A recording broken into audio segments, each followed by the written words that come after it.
Lexi Uzas here. Today I have writer-director Ned Donohoe with me. Ned is the director of a feature documentary, Greenlight, which was released in Australia late last year. And Ned and I started working together in around, I think it was October 2017. And we went on to shoot the documentary in early to mid 2018 and then completed it in 2019, and it was released soon after. So today we're going to talk through how the film came about, how we put the finance together, and where Ned is at the moment. So Ned, how you going? Alexi, thank you very much for having me, and also congrats on the wedding the other week, mate. Oh, very thank you, proud. mate. Looked like a lot of fun. Yeah, cheers, mate. There was a lot of dancing, no plate smashing, but a few glasses were broken. And a few broken ankles, perhaps. Luckily not. All good. So let's jump in with the first question. Where were you at before we started working together? Yeah, so I guess before we started working together, I'd yet to make a feature film, but I had cut my teeth just via the producing, directing or editing of short films, mostly all documentaries. So I certainly knew how to, gain the trust of subjects, tell stories, and also I learned through. I essentially started a media platform called Pilgrim Media for 3 years, and through that I learned a lot about the marketing process, as in just simple things like the titles of films, like how to make it engaging, things like just like having the thumbnail be engaging so that like media would pick it up. So I learned a lot of that earlier on, which is obviously something we'll probably talk about later on in this conversation. But yeah, I'd made probably about 20 short films by that point. I left Pilgrim at the end of 2016 and went off on my own, and created 2 short films about people who had been in the rave scene in the early 90s and sort of where are they now, sort of like cautionary tales. One of which got a Vimeo staff pick and one played in some international festivals. So after that, I sort of got my confidence up, and yeah, I figured from there it was probably time to make a feature film, as daunting as it was. And that's sort of where I came to you and said, look, this is this story about these 2 guys who are supplying medicinal cannabis in the black market. And, we'd had a few chats over the years about working together, and I feel like this was the time to do so. Yeah, great. And you went to film school, right? I wasn't like a film school per se. I was media and communications. Yep. So it was a bit light on the practical. This is how you use the camera. It wasn't like, going to like NYU, say. There was like, journalism subjects, philosophy subjects. But yeah, that's definitely where I guess my passion for film was born. But it wasn't probably until the 3rd year that I really started investing time and effort into it. But no, definitely most of my learning came from just the doing of it after university, to be honest, at Pilgrim Media, where I was, probably making a short documentary film at least one a month for, 2-3 years. That's where I learned most of my craft. Yeah. So how important do you think that process was for you, just in terms of like, honing that craft, developing your skills, and even, learning about the marketing side of things? It sounds like it was a very like hands-on, practical, almost crash course into filmmaking. Yeah, well, 100%. And obviously looking back at some of those films now, like some of them that were made almost 7 years ago, obviously, I cringe and would not show anybody them, but that is like such an important part of the process. Failure, and not so much failure, but just like making work that, in 5 years time, you're probably not going to be that proud of, is all part of the process. And yeah, I without that process, I would definitely not be where I am today. Certainly wouldn't have had a film in playing cinemas. So yeah, critically important. So how did you learn about Myself and Exile? I think we had kind of known each other through some mutual friends and caught up at least a couple times over the years. Yeah, that's correct. So yeah, no, you produced a short film with a good friend of mine, Mark Bochu, who actually used to be my tutor in high school. Used to date my sister, so that's how I knew him. And I actually saw you guys one day talking about this film. I believe it was called Carlo and Quentin. About two blokes just having a discussion at a restaurant, and that's how I met you. And then I sort of followed your work over the years. I believe you produced Plague, and then you also distributed Love and a few other films. And then obviously West of Sunshine was in 2017 came out, and I obviously tracked this quite closely and was really impressed with, I guess, your very like hands-on approach and your belief in the director. And obviously I had a lot of shortcomings in regards to funding for feature films. As well as like the legal or the legal parameters to do with the subject that we were covering. And, you know, obviously, I believe you're like 3-4 years my senior. So obviously looked up to you in that regard and, you know, learn a lot. And I thought it was appropriate to not just do everything myself and, you know, learn and lean on someone with more years of experience and knowledge. And so, yeah, what was the process of us working together or deciding to work together? And then do you want to run us through how we began discussions with the main subjects and I guess how the film went through that pretty quick development phase and then into production? Yeah, so luckily one of the short films that I made at Pilgrim Media was actually the reason why we got permission from one of the subjects to make this film. It was called The Pot Doctor. It was a short film on a deregistered doctor in Australia who supplied medicinal cannabis to mostly young children with epilepsy and that kind of thing. Our main subject, Nick, saw that film and got in touch with me and said, you know, look, I do something similar. You know, you should do a film on me and what I do. And we'd gone back and forth for about a year. So a lot of that trust had already been built, which was great. And then finally, you know, after about a year and back and forth, he said, no, I want to do this. And that's when I came to you and said, hey, look, probably one of the most important, you know, I guess parts of the puzzle, which is, you know, permission from the subject to like tell their story and show their face, has been ticked off. You know, let's get some money together. So from there, we made a pitch deck showing off all of our previous work. And I guess like the marketing plan and look and feel and the storyline and the subjects. And then from there, we went out and started pitching to, I guess at the start, I figured, look, why don't we go to companies who want to see medicinal cannabis, you know, put in a more positive light and showing off, I guess, the medicinal benefits of it. That didn't go so well. But luckily, we were able to both get in touch with individuals who are advocates for medicinal cannabis and want the benefits of it medicinally to be shown to a larger audience. So eventually, a few individuals like them got on board, and from there, we were able to start crewing and actually organising shooting dates. Yeah, and that was a pretty quick process. I think from the first time that we went and met the main subjects, because I think you and I went and spent about a week with them pretty early on just to get to know them. The hazing period. Hazing period, yeah. Trust. Yeah. I think from that point to production was about 5 months or thereabouts. So do you want to talk through how, I guess, what that financing process was like for you, knowing that, okay, you've got the subjects, like you said, that's the hardest thing to kind of tick off.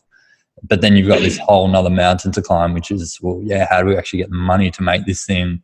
And then on top of that, I guess there was some time urgency that we felt, given the subject matter of the film. You know, we were kind of eager, I think, to get the film into production. Of course. Yeah, no, and I think so from memory, as you said, I think it was around maybe, I think we first started talking around August 2017, maybe even September, and then we were shooting in February. Obviously the money didn't all come at once. It sort of came in chunks, but I mean, my biggest learning lesson from this process is, especially with documentary, you're never going to have all your ducks perfectly in a row. It's not like, we need to raise 400,000 and then we can start shooting. It's like, well, no, you've raised 50, and time is sort of the essence. Things are happening right now that would be really good to capture. Let's go and shoot. And that's sort of what we did in a way. We did raise a large chunk of money, and then we knew that we needed more, but we sort of gave ourselves time in between different shoots to raise more of that money. And I think that was a really good decision. But yeah, I think sometimes, because I am a bit of a perfectionist, I'm always like, oh, we need every single little thing to be ready before we start shooting. But I think with documentary, when things are happening in real time, you have to sort of take your opportunities. So I believe we'd probably raised maybe around half the budget. We went and shot in February. And then there was a period of about 6 weeks where we were editing, but also raising more finance for then the second shoot, which worked out really well. Yep. And yeah, I do remember that we sent a lot of cold emails out. I remember that. I remember there was a spreadsheet of companies all around the world in the end that we were trying to hit up for money. But like you said, a lot of that came to nothing in the end. I think the most that we got out of that was some PR from one of the companies recently when we released the film and they did an interview with you. But yeah, I do remember the process of sending those emails out and consistently getting rejected or not getting any response or getting close. I think there was a meeting that you had with one guy, and ultimately it came from people that were not within our immediate network, but that were kind of once removed. So from memory, it was always like it was an introduction from someone that we knew to another person that ultimately invested. Yeah, how did you feel going through that process of having to cold email people and pitch to people and network through people that you knew? That's a whole nother process to filmmaking that as a short filmmaker you just don't have to do. Yeah, exactly. I think, it definitely, it did become frustrating after a while, because given the nature of what Nick and Luke, our main subjects, are doing, like it was all happening every day, day by day, and we were sort of like losing time to capture what was happening in real time. So there was an element of like being impatient, just wanting to like go up there and shoot on my iPhone if I could, there was a part of me that considered doing those kind of things. But look, my philosophy is at the independent level, the production element, the financing, the marketing, all of these elements at this level are one and the same thing with the creative. They all inform the creative, in my opinion. So I think at the independent level, I didn't see this as any different to like me creating the treatment or me in the edit room. It's all a vital part of the process. And especially at this level, you can't have the attitude that you're too good for it, or that it's for someone in a suit to do, or somebody who like cares about money more. That's just like not how this works, unfortunately. Maybe in 20 years when, maybe I'm doing a bit better than I am now, but for now, yeah, you just have to hustle. And I think you would agree with that as well. So definitely didn't feel like a chore. It just felt like, a part of the process. And yeah. Yeah, I think that is a common misconception, that you can just attach a producer and then the producer's going to go out and raise all this money for you, or an EP is going to go and raise all this money for you. I mean, in my experience, like, I don't think I've ever come across a filmmaker that said that. They've always had to kind of get their hands dirty and be part of raising the finance. 100%. And I think I definitely ideally one day, it's not what I'll have to be doing forever, for sure, obviously. But yeah, once again, I believe Jason also said in one of your past interviews that, it's finance and like the producing aspect all informs the creative and vice versa. So to me, I just see them as one and the same thing. If you've got a 200 grand film, the creative's going to have to be a lot different to a film that is only $40,000 in budget. So, yeah. Yeah, great. All right. And Do you want to talk a little bit about what the production process was like, given, you were, I guess, following two people who were taking part in activities on the black market, so there was sensitivity around that. There were patients that would be interviewing that these guys were, helping access medicinal cannabis.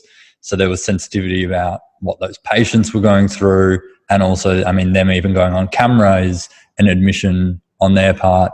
So do you want to talk about what that was like as a filmmaker and kind of how you navigated the legal side of the production as well?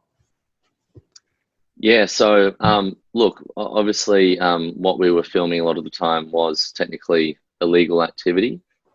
So look, there's one side of me that goes, the filmmaker side, which is I want to make the most interesting, engaging film that's going to have the most cut through. And, in actuality, what that means is like what that would require would be the most access possible, right? Mm-hmm. But then obviously the reality of it was for us that Nick and Luke couldn't show us everything. The patients couldn't show us everything, and that there were some things that we had to respectfully omit. It is obviously, from just a pure artistic point of view, a bit of a shame. But once again, this is the reality of things. We're dealing with people's lives.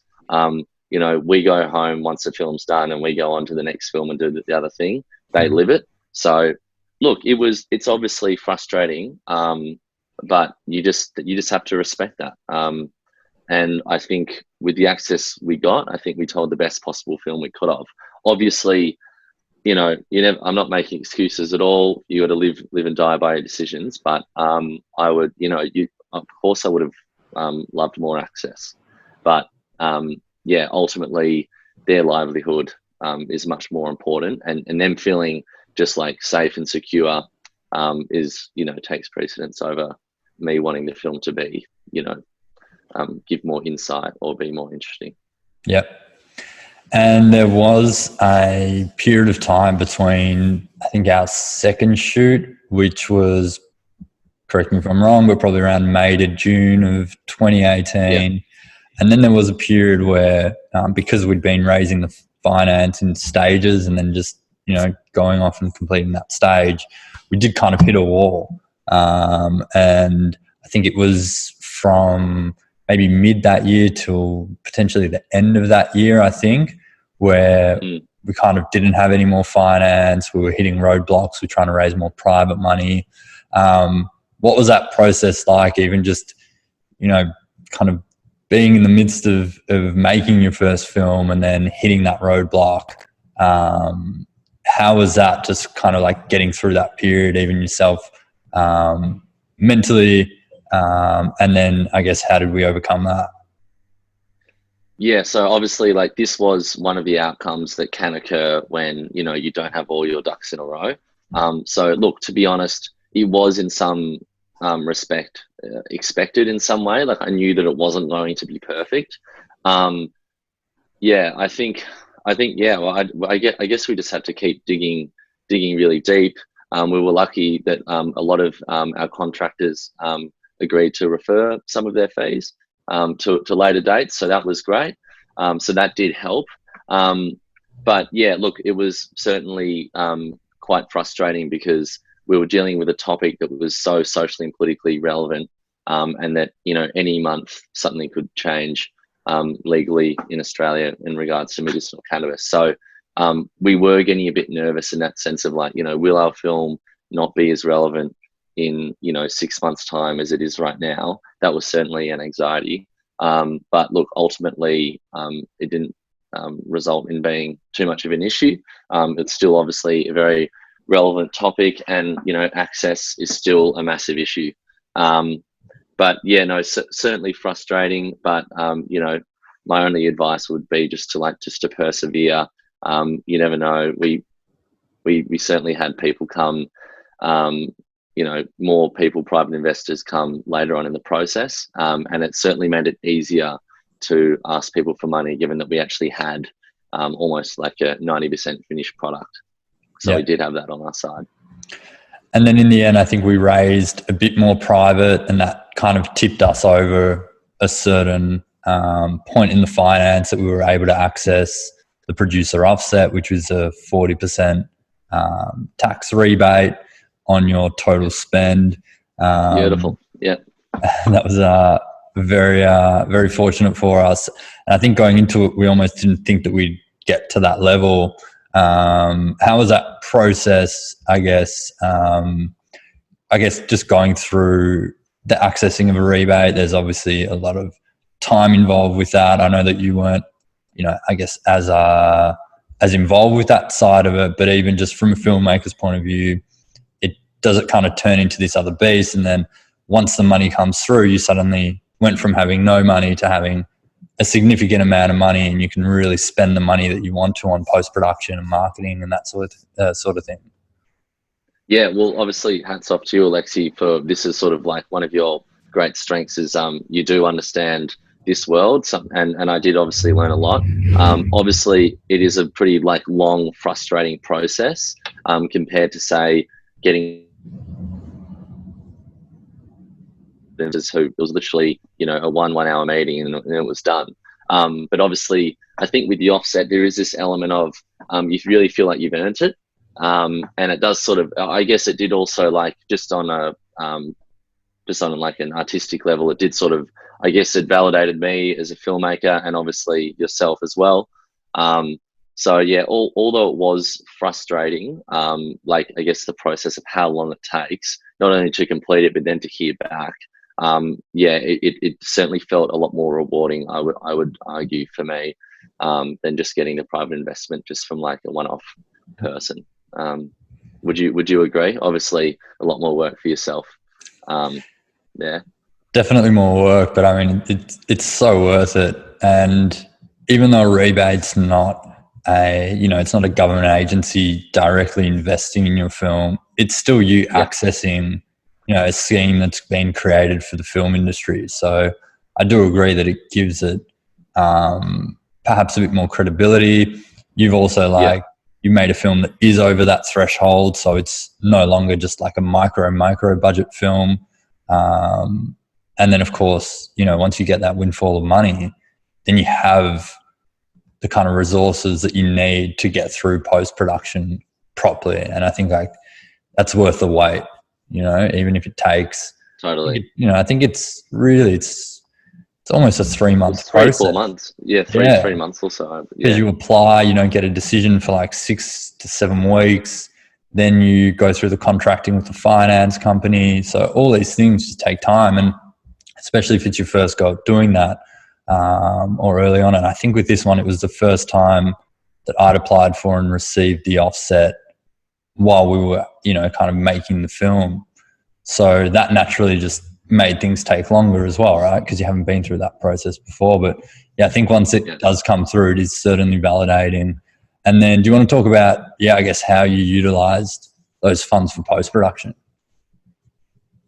Yeah, so obviously just in terms of like, I guess the people that we got on board to finish the film, or in regards so from memory, we were able to hire a post house, do a proper sound design and mix, 5.1 mix. We did the composer, do a 4K grade, I think in the 4K grade. Yes, no, we did. I flew up to Brisbane for that one. Yeah. And yeah, also trying to think what else was used for. Marketing, like EPK, trailer got done. Marketing. Yeah, the trailer. The Oh, you cut out there. Used. I was just saying the EPKs were just little bits of content for essentially deleted scenes that weren't used. And that also really helped with the marketing of the film. And yeah, just obviously being able to work with like, I was only 25 at the time, and being able to work with professionals who were 40 years or had probably, 10, 15 years more experience in the industry than me. It was like not only inspiring, but just like gave me a lot of confidence that, I didn't have to worry about the quality of, the score or the sound mix or the sound design. It was really good to be able to hire people who were elite filmmakers. That was also another great part of it. Yeah, awesome. And so do you want to touch on, I guess, the film's release in Australia? So in the end, it was released on, I think two or three cinemas did a full run, like a 4-week run. And then we had a number of event screenings as well. How do you feel? So obviously, being an, had a bit of a cut out there, being an independent film, independent distributor as well, because Exile distributed. So obviously the resources we had were, pretty small compared to the films that we were coming up against while the film was being released. But the Joker, for example. Yeah, exactly. Yeah. How did you feel about, I guess, getting the film out there in front of an audience, doing those Q&A tours? How do you feel like, how were those important? And then also, how important was it for you as a filmmaker to have a film that is playing in cinemas? Because, not a lot of first-time filmmakers can even say that. Yeah, no, it was certainly like a whirlwind experience. I'm certainly a lot more confident now speaking on live radio than I was beforehand, which is just like an amazing life skill to have, and a real privilege as well.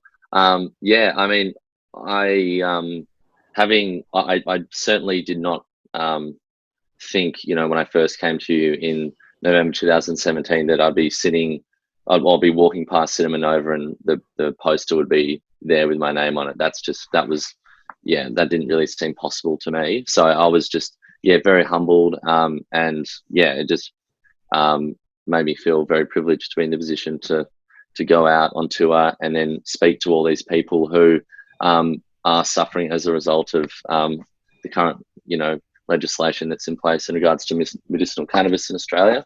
It was a really beautiful 2 weeks. I sort of drove around Australia, and just seeing that the impact it had on some of the people who sort of lived through this was pretty amazing. I believe it even played in Nova for more than 4 weeks. I think it actually did. At the end, it was maybe 6 weeks or something. It was maybe only 1 or 2 sessions in the last few weeks. But yeah, I mean, what can I say? Just very, very humbled, and very lucky that we were both given permission by these two men to like risk a lot and put a lot on the line to have their story told. Yeah.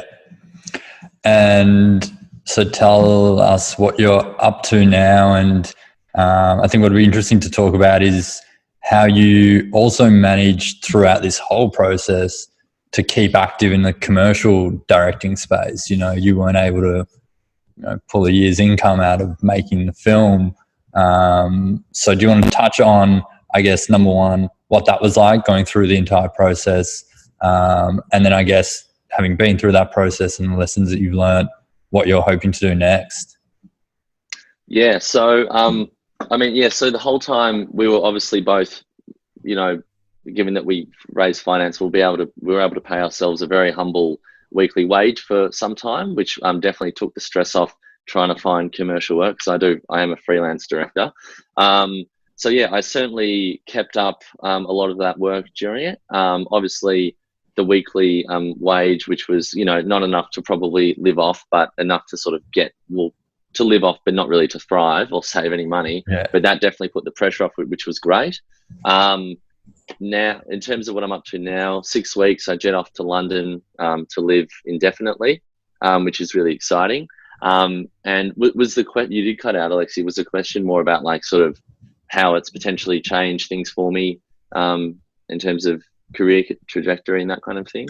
Yeah, definitely. So now that you've been through the process of making that first film, I guess, do you have intentions to make another film? If you do, what are some of the lessons maybe that you would take from this experience into the next one?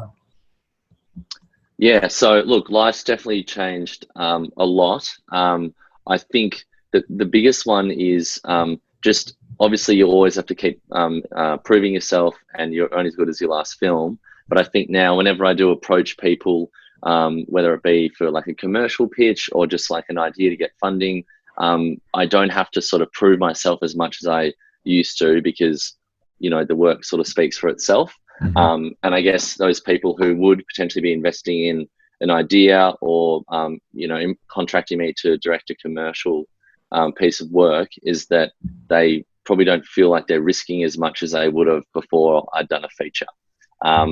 Because I guess, look, at least for me, the logic goes that if you can produce and direct a feature film, you can probably direct a 30-second little TVC spot for YouTube. I would hope people think that way. And yeah, in terms of, I certainly I do want to make another documentary feature film. I do have a few ideas in the pipeline that I wish to pursue overseas. And I think what I've learned from the process is just really think deeply about, does this idea, does this have an audience? And look, you might just want to make an art house film and have no one see it, and that's completely fine. But I certainly want my next film to have more international appeal.